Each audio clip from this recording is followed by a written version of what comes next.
Hey gang, welcome back to Jade's Garage.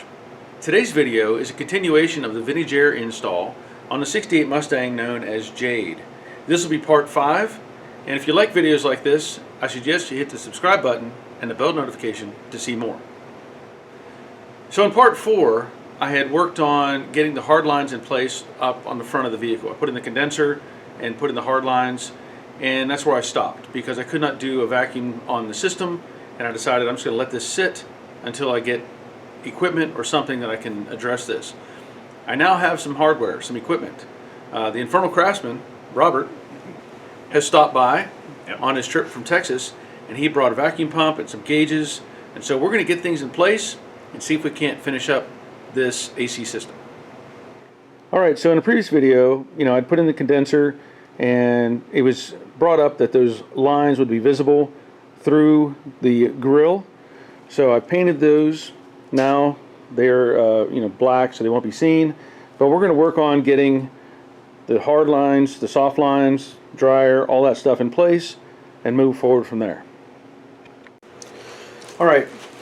So as I said before, I put in these lines, but now that they're painted, I need to redo the setup. So I've added a little more oil to this O-ring. I want to get that in place, and of course the hard part then was figuring out what torque I would use. I still don't have a number, I don't have a tool for that purpose, but again, I don't know that it's I would say that critical, as long as you're not trying to break the thing in half. So the hard part right now for me is getting this little piece of rubber in place, because you don't want to tear it, and got to kind of work it up in there.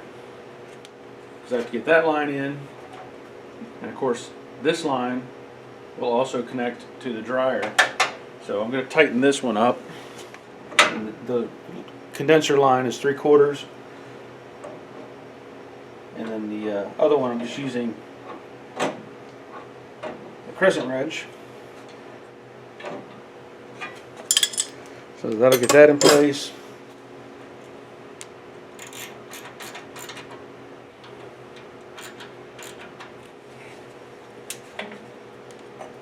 What I need to do, push that towards me. There you go. There you go. Get the work rubber around top. There you go. Last little bit. Good. Because it's like you're fighting it. This has to go up to make this connection, but by doing that, you're connected. Yeah. The alternative would be it is tight. to reshape this. Or almost put a slight bow in it. Well, but you don't have the room. There's not enough leg. Hey, pay attention. Yeah, that's a tight fit inside of there. That's what I'm saying. This hose, if we put this hose on first, it would be a lot easier than... I wonder if... Well, we're going to have to open this dryer regardless. Yeah. So we might as well do it. And we're fighting all the extra caps in the way. That's just making it fit that much worse. Yeah. So... Oh. I didn't hear any air come out, so I'm hoping it was still good. Because this has been sealed up for years.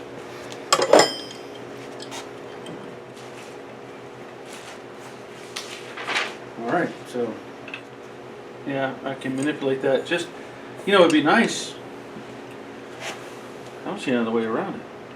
Because you can't get past the length of this body. No, this leg should have been a little bit longer over there to reach up. Well, it's one of those. It is what it is. I have the O-rings on the end of these, so I'll add some oil to those as well.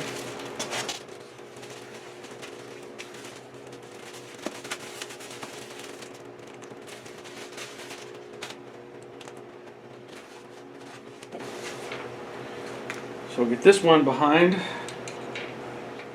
And I think that line is still a 3/4.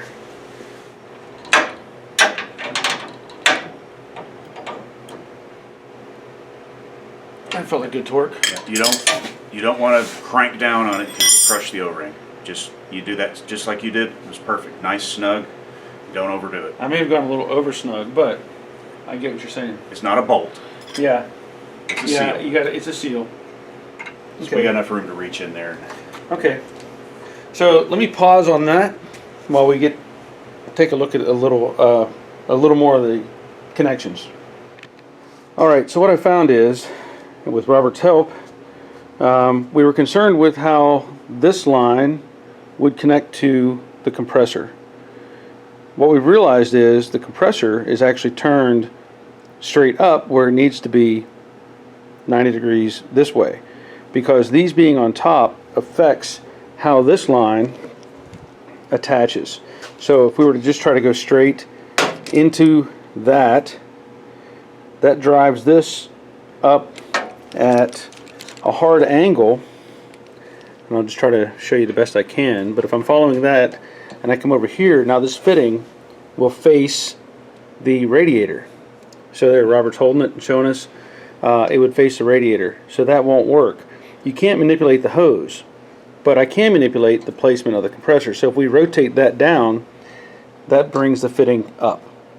So I'm going to have to unbolt the compressor and just turn it, and it's not a big deal. It's not going to hurt anything. That's why they have all these lugs built onto these so that you can pivot these. And now it's just a matter of rotating it, and you can keep it in the same plane. It's just getting it back onto the bracket where it belongs. Getting the bolts back in. Alright, so now that we've rotated the compressor, we can demonstrate this a little better, I would hope. In fact, we were looking at it, this fitting, I think, is the one, this goes on top. This one. Yes. So that helps somewhat. It's still a little off, let's say, because the line, it'll work. Yeah. It'll work. So, and then the other one, the big heavy long line, it goes back to the main compressor, I mean the airbox. Well, yeah. We're going to continue connecting lines. The lines on the front, the hard lines, are all connected now. Still need to put in the binary switch, so I'll take care of that, and we'll just keep moving on. We've got, again, the hard lines connected outside here. I want to put in the binary switch. This plug, I don't know what size it is, so I'm going to use this wrench. I've tried different wrenches on it, and none of them seem to do what I needed them to do. Of course, it's not even tight, so I turned rather easily. Check the one on the other side and make sure it's snug. Yeah, that's a good idea. Make sure that's tight.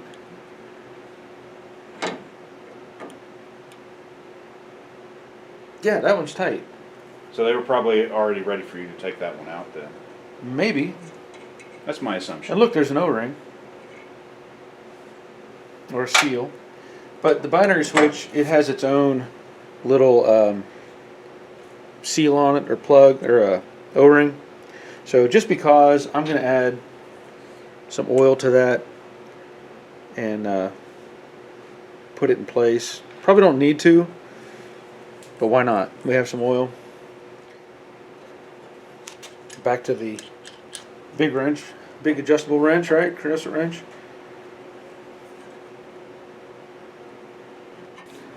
Okay, so let me show you what we have going on. We were having trouble with the hose that runs from the box to the condenser. It ended up being a bit long. Here's the hose after we shortened it, and we had a new end put on. This is the length of hose that we cut off. So to give you some idea, that's what we removed. And you can see the crimp design is slightly different than what was made by Vintage Air, which is no real concern to me. Just so it works, I don't care. Now, if we put this up in place, we can have it pretty much follow the bracing, because these braces are not in place just yet, but it'll follow the brace, and we take the other line, and if I hold it roughly in place and show it on the compressor, I know my arm's in the way, but it's going to follow the strut brace, or the shock tower brace. Get some oil on the O-rings. I don't know how much oil is still in that container, but hopefully there's enough. Doesn't take much. So we'll just loosely put it in place. It helps having a second set of hands, I can tell you that much. Yes, it makes life much easier. Now, Okay. the tricky part is this cap that's on the bottom of the compressor. So if I angle this, we're not sure if there's any oil that's going to come out of this, but I need to be prepared to connect this. So I'm going to put some oil on this O-ring as well. Now, I don't know if this will come off easily. Wow, it's under pressure. Yep, it's under pressure. Wow, okay. And it had oil in it. It had oil in it. A little bit. I was not expecting that as far as the pop. Maybe I should have taken the other one off first. I'm glad you brought these towels over. I feel like I almost got some on my eyes. I've got a little bit on my. I can feel it. Oh, I got it on the back. Be warned, there could be an oil explosion. It might have been better, in hindsight, it might have been better to have this upright and take that cap off, because then the oil would have been, you know, in the compressor. But we're stuck now. We can't. And when you take the cap off, put this over top. Yeah. Yeah. Look. See, and there's still oil in a that little bit in there. cap. Yeah. Okay, so I'm going to put some. There's somewhat of a reservoir. I'll put some on this O-ring, and I'm just going to take this cap and try to put that back in. Maybe not the recommended way to do it, but I'm going to try to save what was there. Now this one I can connect to this little line. Because that's going to go there. Okay. That's going to go along there. So I'm going to connect that to that line. Playing with it, like. And try not to get too much of a bind on the hoses. You don't want to get the radius too tight. Right. But we also have to make sure we don't have things like the bracing. It's not bolted in yet, but we can set it up there and kind of use it as a guide for where the lines need to be, and then of course tighten those down. So I can hold this end. Okay. But basically, I'm holding the wrench, I'm holding the pipe in place, and tightening it at the same time. So you need like 3 hands. Yeah. All right. Okay. The bottom line is in. Yep. Oh, it is? The bottom one is attached. Ah, okay. Yeah, the top one is actually a separate. Okay. But I still don't like to turn Right, that. I just like to always do it the same way on every fitting. Sure. Okay. All right. Let's see how that is. But essentially, when you do this, you want to make sure that these don't touch. Right. Because if these touch each other, the steel will wear through the aluminum, or if this is against the pipe here, it'll eventually rub and wear And cause problems. and cause a hole. Do need to make the other connection. This has not been tightened yet. This has not been tightened yet. So I'll take care of those. But we still need to connect the short line here. So I have the small line tight going onto the tube that leads out to the front of the car. I'm going to put some oil on these O-rings here. And get this one in place. This has like a 45-degree angle. This could probably be improved slightly, but it's going to work. Yep, you I got have it. the 3/4. There's this one around here.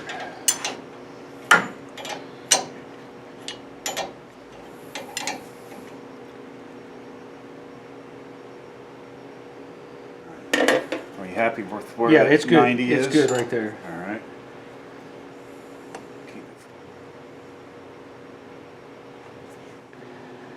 Okay, so with everything hooked up, we think everything's hooked up properly. You know, we're going to test it. Robert is going to hook up his vacuum pump down there with his gauge set, and we're going to pull a vacuum on this and see if everything is, you know, holding vacuum pressure. So he's going to connect to both the ports, the high and the low. And he knows more about this than I do. So we're just going to kind of let him do his thing. Because not everyone's going to have a vacuum pump anyway. No.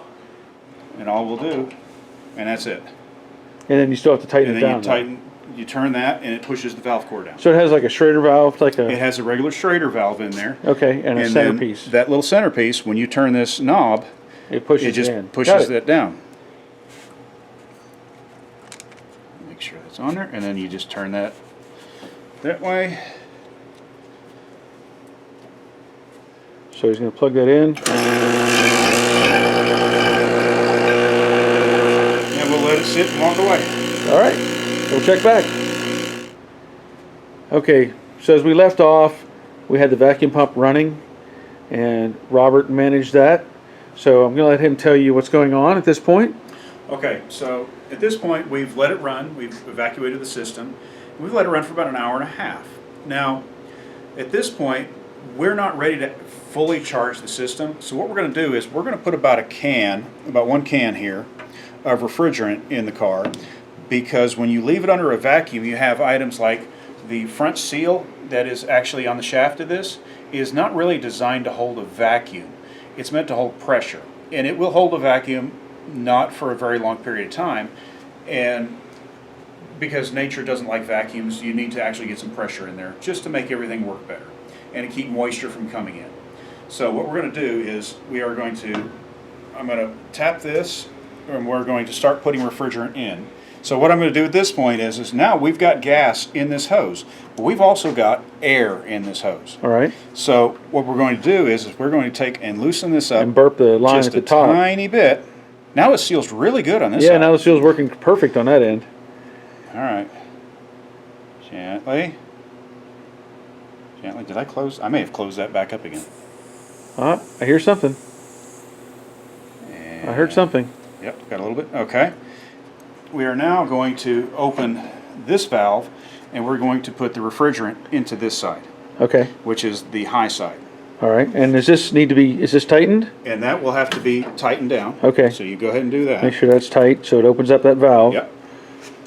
And then all we're going to do is charge this side by opening the valve.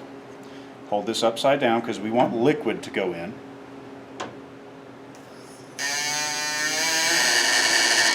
You quack like a duck. Quack like a duck. And I can make that go away. So it should be pushing. See, and if you can actually hear that. I can't. You can. Not for much longer anymore, but I can hear it now. I can't hear it. Those days are starting to go away. Yeah. I don't hear anything. But essentially, we just want to get enough. We're going to get a can in here so we have pressure on it, and we don't have to worry about a vacuum pulling in air, or if you do anything to it. Right. You bump it, you do something wrong. You don't want to do that. So that way, we've got refrigerant in it, and we're good to go. Sure. It's just feel it going out. Yeah. Oh, yeah, it's nice and cold. Yeah, the cans get cold. Yeah. They definitely get so cold. I'm trying to just warm it up and help it out. The rest of the liquid out. Yeah.